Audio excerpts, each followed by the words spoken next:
Ready ಮಾಡ್ಕೋಬೇಕು. Ready ಮಾಡ್ಕೊಂಡು ಆದಮೇಲೆ ಇದನ್ನು ನಾನು 4 ಪೀಸ್ಗಳನ್ನು ಮಾಡ್ಕೊಂಡಿದ್ದೀನಿ. ಅಂದರೆ ಇದು ಬಾರ್ಡರ್ ಲೈನ್ ಆಗಿ 4 ಪೀಸ್ಗಳನ್ನು ನಾನು ರೆಡಿ ಮಾಡ್ಕೊಂಡಿದ್ದೀನಿ.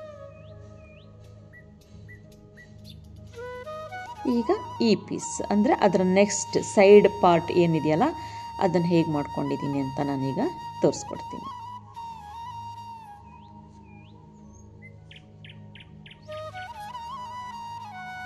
ಈಗ ಈ ರಂಗೋಲಿ ಮ್ಯಾಟ್ ಇದೆಯಲ್ಲ ಇದು ಫುಲ್ ಇರುತ್ತೆ, ಈಗ ರೋಲ್ ಇರುತ್ತೆ. ಇಷ್ಟುದ್ದ ಬೇಡ ನಮಗೆ. ಈವೆಂಟ್ಗಳಿಗಾದರೆ ದೊಡ್ಡ ದೊಡ್ಡ ರಂಗೋಲಿ ಬೇಕು, ಮನೆಗಾದರೆ ಇಷ್ಟೊಂದು ದೊಡ್ಡ ರಂಗೋಲಿ ಏನು ಬೇಕಾಗಿರೋದಿಲ್ಲ.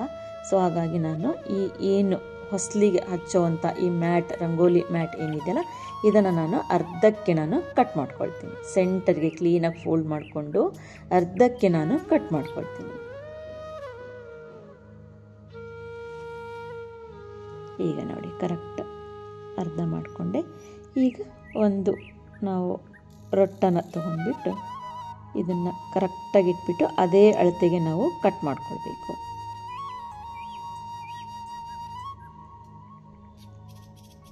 ಕ್ಲೀನಾಗಿ ಹಚ್ಕೊಂಡು ಮಾರ್ಕ್ ಹಾಕ್ಕೊಳ್ಬೇಕು. ಅಂದರೆ ಅಷ್ಟೇ ಉದ್ದಕ್ಕೇ ಕೆಳಗಡೆಗೆ ನಾವು ರೊಟ್ಟಿ ಪೀಸನ್ನು ಕಟ್ ಮಾಡ್ಕೊಳ್ಬೇಕು.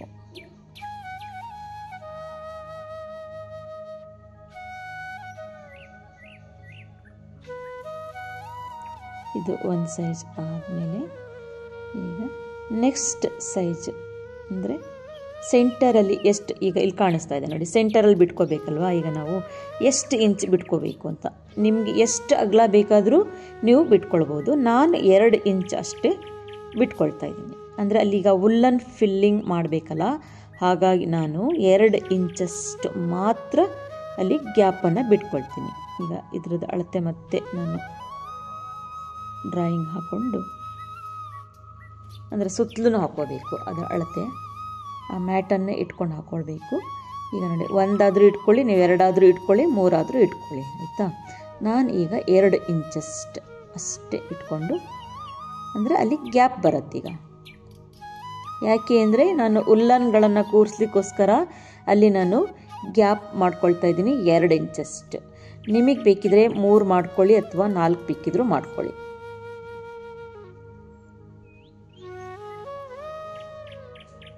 ಉದ್ದಕ್ಕೂ ಹಾಕ್ಕೊಳ್ಬೇಕು ಮಾರ್ಕು.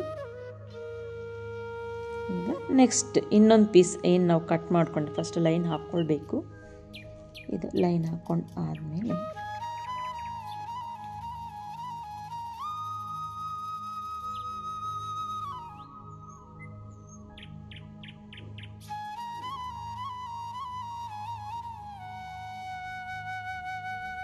ಸುತ್ತಲೂ ಕ್ಲೀನಾಗಿ ಈ ರೊಟ್ಟಿ ಪೀಸಿಗೆ ನಾವು ಡ್ರಾಯಿಂಗ್ ಮಾಡಿಕೊಂಡು ಲೈನ್ ಹಾಕ್ಕೊಳ್ಬೇಕು. ಈಗ ನೆಕ್ಸ್ಟ್ ಪಾರ್ಟ್ ಅಂದರೆ ಆಪೋಸಿಟ್ ಪಾರ್ಟ್ ನನ್ನಲ್ಲಿ ಕಾಣಿಸ್ತಾ ಇದೆ ನೋಡಿ, ನಾನು ಹೇಗೆ ಮಾಡ್ಕೊಂಡಿದ್ದೀನಿ ಅಂತ. ಆಪೋಸಿಟ್ ಪಾರ್ಟಲ್ಲಿ ಇದನ್ನು ಇಟ್ಕೊಂಡ್ಬಿಟ್ಟು ಈ ರಂಗೋಲಿ ಮ್ಯಾಟನ್ನು ಇಟ್ಕೊಂಡ್ಬಿಟ್ಟು ನಾವು ಏನು ಮಾಡಬೇಕಂದ್ರೆ ಮತ್ತೆ ನಾವು ಮಾರ್ಕನ್ನು ಹಾಕ್ಕೊಂಡು ರೆಡಿ ಮಾಡ್ಕೋಬೇಕು. ಅಂದರೆ ನಮಗೆ ಕರೆಕ್ಟಾಗಿ ಅಳತೆ ಸಿಗತ್ತಲ್ವ. ಈಗ ನೋಡಿ ಕ್ಲೀನಾಗಿ ಅಳತೆ ಸಿಗ್ತಲ್ವ. ಈಗ ಇಟ್ಟು ತೋರಿಸ್ತೀನಿ ನೋಡಿ. ಈಗ ಆಪೋಸಿಟ್ ಡೈರೆಕ್ಷನಲ್ಲಿ ನಾನು 2 ಕಡೆಗೂ ಇದನ್ನು ಇಟ್ಟು ನೋಡ್ಕೊಂಡಾಯಿತು. ಈಗ ನೋಡಿ ಕಾಣಿಸ್ತಾ ಇದೆ ನೋಡಿ, ನಾನು ಆಲ್ರೆಡಿ ಮಾಡಿ ಇಟ್ಕೊಂಡಿದ್ದು ತೋರಿಸ್ತೀನಿ ನೋಡಿ. ಮಧ್ಯದಲ್ಲಿ ಉಲ್ಲನ್ ಹಾಕಲಿಕ್ಕೆ ಗ್ಯಾಪ್ ಇಟ್ಟಿದ್ದೀನಿ. ಇದನ್ನು ಈಗ ಕತ್ತರಿಯಿಂದ ಕ್ಲೀನಾಗಿ ನೀಟಾಗಿ ಕಟ್ ಮಾಡ್ಕೊಂಡು ಬಿಡಬೇಕು ಎಲ್ಲ ಕಡೆಗೂ. ಔಟರ್ ಲೈನ್ ಅಷ್ಟೇ, ಒಳಗಡೆ ಕಟ್ ಮಾಡಬೇಡಿ, ಔಟರ್ ಲೈನ್ ಅಷ್ಟೇ ಕಟ್ ಮಾಡ್ಕೊಂಡ್ಬಿಡ್ಬೇಕು.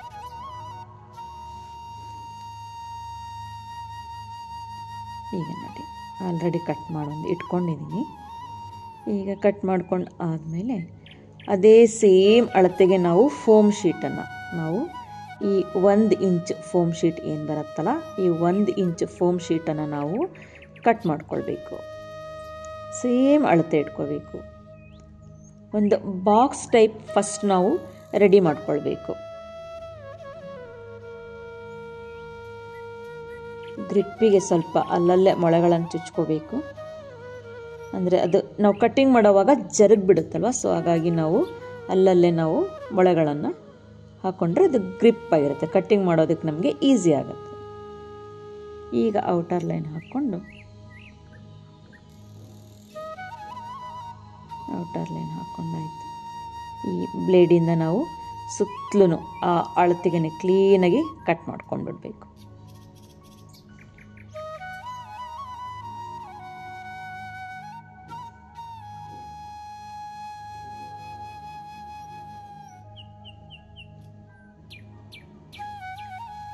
ಆಯಿತು ನೋಡಿ, ಇದು ಕಟ್ ಮಾಡ್ಕೊಂಡಾಯ್ತು. ಈಗ ಗಮ್ ಹಾಕಿ ಇದನ್ನು ಕ್ಲೀನಾಗಿ ಅಂಟಿಸ್ಕೊಳ್ಬೇಕು. ಎಲ್ಲ ಕಟ್ ಮಾಡಾಯ್ತಲ್ವ. ಈಗ ನಾನು ಇದಕ್ಕೆ ಫೆವಿಕಾಲ್ ಹಾಕಿ ಫೋಮ್ ಶೀಟ್, ಅದು ಏನು ಅಷ್ಟು ಹೆವಿ ಗಮ್ಮೇನು ಬೇಡ, SR ಗಮ್ಮನ್ನು ಹಾಕ್ಬೋದು, ಫೆವಿಕಾಲ್ ಗಮ್ಮನ್ನು ಹಾಕ್ಬೋದು. ನಾನು ಈಗ ಇಲ್ಲಿ ಫೆವಿಕಾಲ್ ಗಮ್ಮನ್ನು ಹಚ್ಕೊಂಡು ಕ್ಲೀನಾಗಿ ಎಲ್ಲ ಕಡೆಗೂ ಹಚ್ಕೋಬೇಕು, ಯಾಕೆಂದರೆ ಅದು ಗಮ್ ಬಿಟ್ಕೊಳ್ಬಾರ್ದು. ಗಮ್ ಸ್ವಲ್ಪ ಜಾಸ್ತಿನೇ ಯೂಸ್ ಮಾಡ್ಕೊಳ್ಳಿ. ಕ್ಲೀನಾಗಿ ಗಮ್ ಹಾಕಿ ಆ ಏನು ಫೋಮ್ ಶೀಟ್ ಇದೆಯಲ್ಲ ಅದನ್ನು ನಾನು ಈಗ ನೋಡಿ ಫುಲ್ಲು ಹಚ್ಕೊಂಡಾಯಿತು. ಆ ಫೋಮ್ ಶೀಟನ್ನು ಈಗ ಅಂಟಿಸ್ಕೊಳ್ತೀನಿ.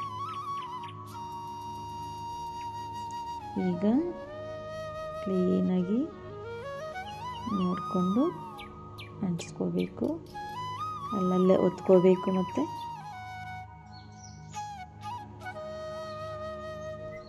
ಈಗ ಅಲ್ಲಲ್ಲೇ ಆಯ್ತು. ಈಗ ನೋಡಿ ಒತ್ಕೊಂಡಾಯಿತು, ಕರೆಕ್ಟಾಗಿ ಅದೆಲ್ಲ ಗಮ್ಮಿಂಗ್ ಆಯಿತು. ಅದು ಗಮ್ಮಿಂಗ್ ಆದಮೇಲೆ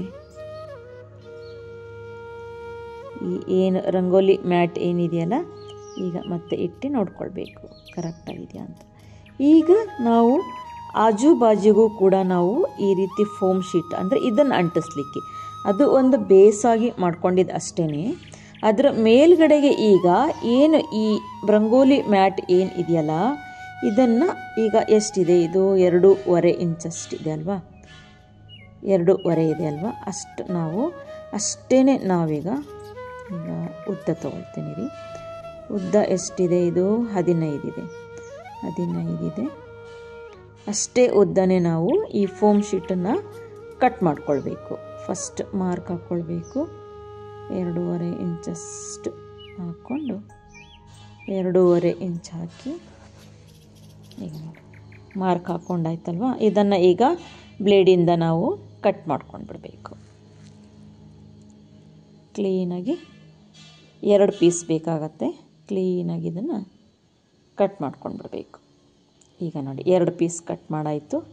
ಈಗ ಇದ್ರ ಮೇಲ್ಗಡೆಗೆ ಫಸ್ಟ್ ಇದನ್ನು ಅಂಟಿಸ್ಕೋಬೇಕು. ಈ ಏನು ಫೋಮ್ ಶೀಟ್ ಏನಿದೆಯಲ್ಲ, ಈ PE ಶೀಟ್ ಅಂತೇನು ಹೇಳ್ತಾರಲ್ಲ, ಇದನ್ನು ಕೂಡ ನಾವೀಗ ಫೆವಿಕಾಲ್ ಹಚ್ಕೊಂಡು ಆಜು ಬಾಜು ನಾವೀಗ ಇದನ್ನು ಫಸ್ಟ್ ಅಂಟಿಸ್ಕೊಂಡು ಬಿಡಬೇಕು. ಈಗ ಇದಕ್ಕೂ ಕೂಡ ಕ್ಲೀನಾಗಿ ಸುತ್ತಲೂ ಗಮ್ ಹಾಕ್ಕೋಬೇಕು. ಗಮ್ಮು ಕಡಿಮೆ ಹಾಕ್ಕೊಂಡ್ರೆ ಅದು ಎದ್ದು ಬರೋ ಅಂಥ ಚಾನ್ಸಸ್ ಇರುತ್ತೆ. ಸೊ ಹಾಗಾಗಿ ನಾವು ಸ್ವಲ್ಪ ಜಾಸ್ತಿ ಗಮ್ಗಳನ್ನೇ ಹಚ್ಕೊಳ್ಬೇಕು. ಈಗ ಇದಕ್ಕೆಲ್ಲ ಕ್ಲೀನಾಗಿ ನೀಟಾಗಿ ಗಮ್ಮು ಹಚ್ಚಿ ಆಯಿತು. ಹಚ್ಚಿ ಆದಮೇಲೆ ಹಚ್ಚಿ ಅದ್ರ ಮೇಲೆ ಇಟ್ಕೊಂಡು ಅಂಟಿಸ್ಕೊಂಡ್ಬಿಡ್ಬೇಕು. ಕ್ಲೀನಾಗಿ ಅಂಟಿಸ್ಕೊಂಡು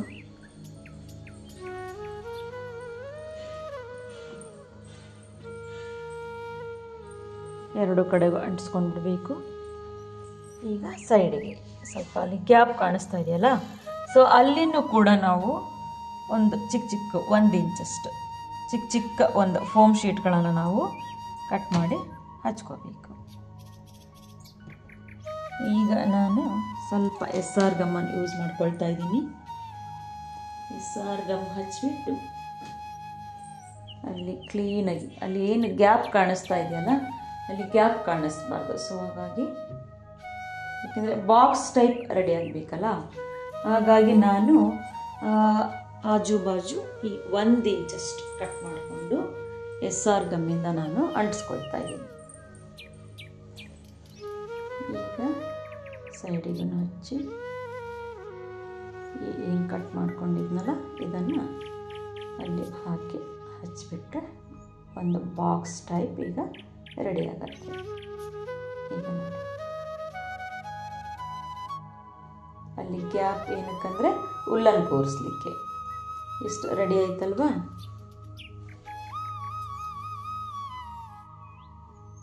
ಈಗ ಅದು ಸ್ವಲ್ಪ ಸ್ಟಿಕ್ ಆಗಲಿ ಅಂದರೆ ಎದ್ದೇಳಬಾರ್ದಲ್ಲ, ಹಾಗಾಗಿ ಅಲ್ಲಲ್ಲೇ ನಾನು ಮೊಳೆಗಳನ್ನು ಹಾಕಿ ಲಾಕ್ ಮಾಡ್ಕೊಳ್ತೀನಿ. ಅಂದರೆ ನೀಟಾಗಿ ಸೆಟ್ಟಿಂಗ್ ಆಗತ್ತದು.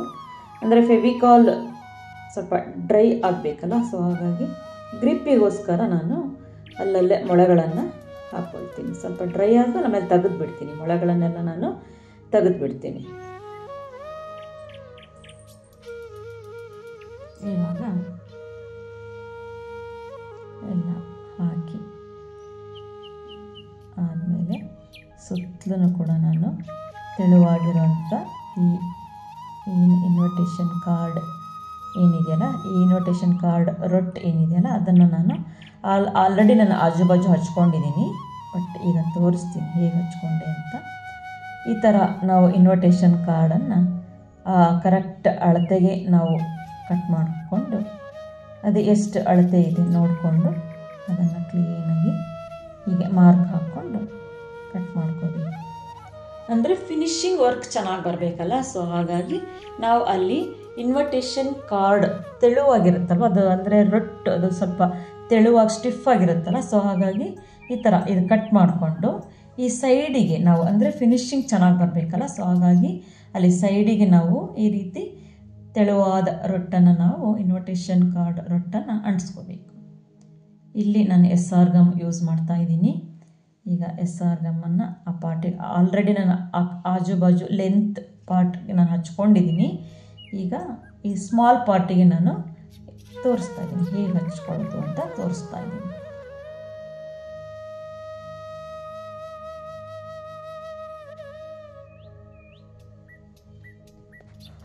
ಈಗ ಇದನ್ನು ಕ್ಲೀನಾಗಿ ಹಚ್ಕೋಬೇಕು.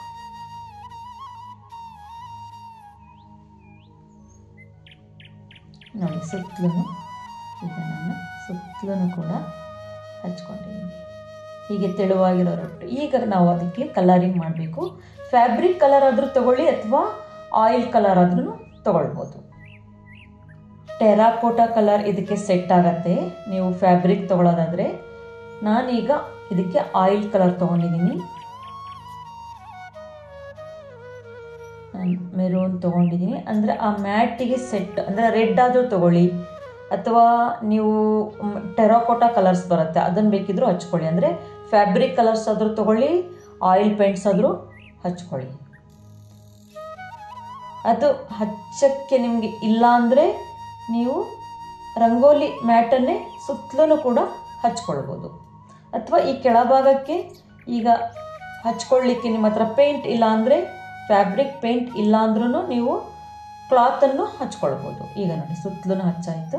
ಇದೆಲ್ಲ ಡ್ರೈ ಆದಮೇಲೆ, ಆಯಿಲ್ ಪೇಂಟ್ ಡ್ರೈ ಆದಮೇಲೆ ಈ ಏನು ರಂಗೋಲಿ ಮ್ಯಾಟ್ ಇದೆಯಲ್ಲ ಅದನ್ನೀಗ ನಾವು ಗಮ್ಮಿಂದ ಹಚ್ಕೊಂಡ್ಬಿಡ್ಬೇಕು. ಅಲ್ಲಿಗೆ ಫಸ್ಟ್ ಹಚ್ಕೊಳ್ತೀನಿ ಸೈಡ್ ಪಾರ್ಟಿಗೆ. ಈ ಏನು ಸ್ವಲ್ಪ ವೇಸ್ಟ್ ಎಲ್ಲ ಉಳಿದಿದ್ದೆಲ್ಲ ಇರುತ್ತೆ ಅದನ್ನೇ ಹಚ್ಕೊಂಡ್ರೆ ಸಾಕು. ಆ ರೋಲ್ ಪಾರ್ಟ್ ಏನು ಮಾಡಿದ್ನಲ್ಲ ಅದರಲ್ಲಿ ಉಳಿದಿತ್ತು ಅದನ್ನೇ ನಾನೀಗ ಫಸ್ಟ್ ಮೊಳೆಗಳನ್ನು ತಕ್ಕೊಳ್ತೀನಿ. ಮೊಳೆಗಳನ್ನೆಲ್ಲ ತಕ್ಕೊಂಡು ಆದಮೇಲೆ ಆ ಸೈಡ್ ಪಾರ್ಟಿಗೆ ಫಸ್ಟ್ ನಾನು ಗಮ್ ಹಚ್ಚಿಬಿಟ್ಟು ನಾನು ಆ ರಂಗೋಲಿ ಮ್ಯಾಟ್ಗಳನ್ನು ಹಚ್ಕೊಳ್ತಾ ಹೋಗ್ತೀನಿ. ಈ ಪೇಪರಲ್ಲಿ ಗಮ್ ಇರುತ್ತೆ, ಬಟ್ ಆದರೂ ಸೇಫ್ಟಿಗೆ ಇದು ಸ್ವಲ್ಪ ಬಿಗ್ ಪಾರ್ಟ್ ಅಲ್ಲ, ಹಾಗಾಗಿ ನಾನು ಸ್ವಲ್ಪ ಗಮ್ ಹಚ್ಕೊಂಡಿನೇ ಇದನ್ನು ಅಂಟಿಸ್ಕೊಳ್ತಾ ಹೋಗ್ತೀನಿ. ಯಾಕಂದರೆ ಮತ್ತೆ ಬಿಚ್ಚಬಾರ್ದಲ್ವ, ಫಿನಿಶಿಂಗ್ ವರ್ಕ್ ನೀಟ್ ಆಗಬೇಕಲ್ಲ. ಸೊ ಹಾಗಾಗಿ ಫಸ್ಟ್ ಈ ಪಾರ್ಟಿಗೆ, ಈ ಸ್ಮಾಲ್ ಪಾರ್ಟಿಗೆ ನಾನು ಹಚ್ಕೊಳ್ತೀನಿ. ಈಗ ನೋಡಿ, ಆಮೇಲೆ ಇದಿಟ್ಟರೆ ಆಯಿತು. ಈ ಅಡ್ಡ ಪಾರ್ಟಿಗೆ ನಾವು ಆಮೇಲೆ ಸ್ವಲ್ಪ ಫೆವಿಕಾಲನ್ನು ಹಚ್ಕೊಂಡು, ಇದಕ್ಕೇನು SR ಗಮ್ ಹಚ್ಚೋದು ಬೇಡ, ಫೆವಿಕಾಲ್ ಗಮ್ ಹಚ್ಕೊಂಡ್ರೆ ಅದು ಸ್ಟಿಕ್ ಆಗುತ್ತೆ. ಆಲ್ರೆಡಿ ಅದರಲ್ಲೇ ಗಮ್ ಇರುತ್ತೆ, ಆದರೂ ಸೇಫ್ಟಿಗೋಸ್ಕರ ಸ್ವಲ್ಪ ಗಮ್ಮನ್ನು ಹಚ್ಕೋಬೇಕು.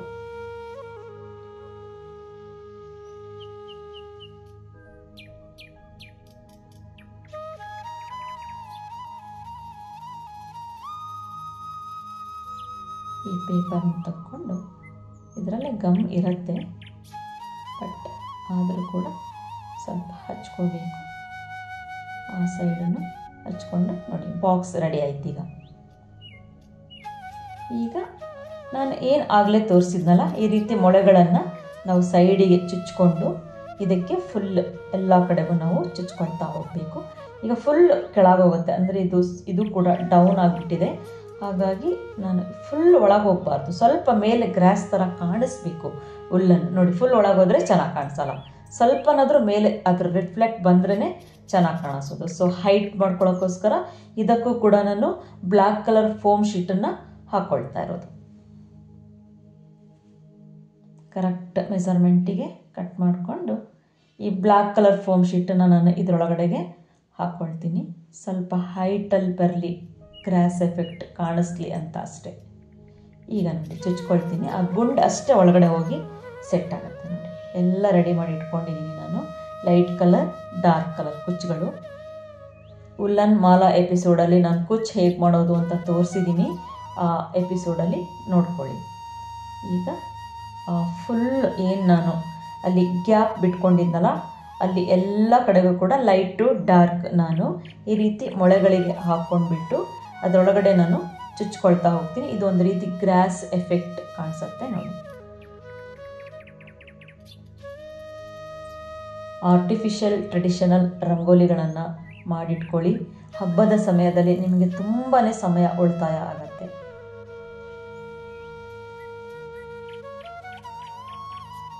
ಹೀಗೆ ಉದ್ದಕ್ಕೂ ಹಾಕೊಳ್ತಾ ಹೋಗಬೇಕು. ತುಂಬ ಉದ್ದಕ್ಕೆ ಕುಚ್ಚನ್ನು ಮಾಡ್ಕೊಳ್ಬೇಡಿ, ಅದು ಅಲ್ಲಿ ಚುಚ್ಚಿದಾಗ ಒಂದು ರೀತಿ ಮಲ್ಕೊಂಡು ಬಿಡುತ್ತೆ. ತುಂಬಾ ಉದ್ದ ಕುಚ್ಚುಗಳನ್ನು ಮಾಡಿಕೊಂಡ್ರೆ 1.5 ಇಂಚಷ್ಟು ಮಾಡಿಕೊಂಡ್ರೆ ಸಾಕು ಕುಚ್ಚು, ಅಂದರೆ ಉದ್ದ. ಈಗ ಫುಲ್ ಹಾಕಿ ಆದಮೇಲೆ ಹೇಗೆ ಕಾಣಿಸುತ್ತೆ ಅಂತ ನೋಡಿ. ಇದು ಹೀಗೆ ಈ ಟೈಪಿಗೆ ಬಾಕ್ಸ್ ರೆಡಿ ಆಯಿತು. ಫುಲ್ಲು ನೋಡಿ ಕ್ಲೀನಾಗಿ ಒಂದು ರೀತಿ ಗ್ರಾಸ್ ಎಫೆಕ್ಟ್ ಬಂದಿದೆ. ಕೆಳಗಡೆ ಎಲ್ಲ ಪೇಂಟ್ ಸುತ್ತಲೂ ಪೇಂಟ್ ಮಾಡ್ಕೊಂಡಿದ್ದೀನಿ, ಎಷ್ಟು ನೀಟಾಗಿ ಬಂದಿದೆ ನೋಡಿ. ಇದು ರೆಡಿ ಆಯಿತು. ಇದು ಒಂದು ಸೈಡ್ ಪಾರ್ಟ್ ರೆಡಿ ಆಯಿತು. ಇದನ್ನು ಕೂಡ ನಾನು 4 ಪೀಸ್ಗಳನ್ನಾಗಿ ರೆಡಿ ಮಾಡ್ಕೊಂಡಿದ್ದೀನಿ. ಆ ರೌಂಡ್ ಶೇಪ್ 4 ಮಾಡ್ಕೊಂಡಾಯ್ತಲ್ಲ, ಈ ಅಡ್ಡ ಪೀಸಿಗೆ 4 ನಾನು ರೆಡಿ ಮಾಡ್ಕೊಂಡಿದ್ದೀನಿ. ಈಗ ನಿಮಗೆ 4 ಪೀಸ್ ರೆಡಿ ಆಯ್ತಲ್ವಾ.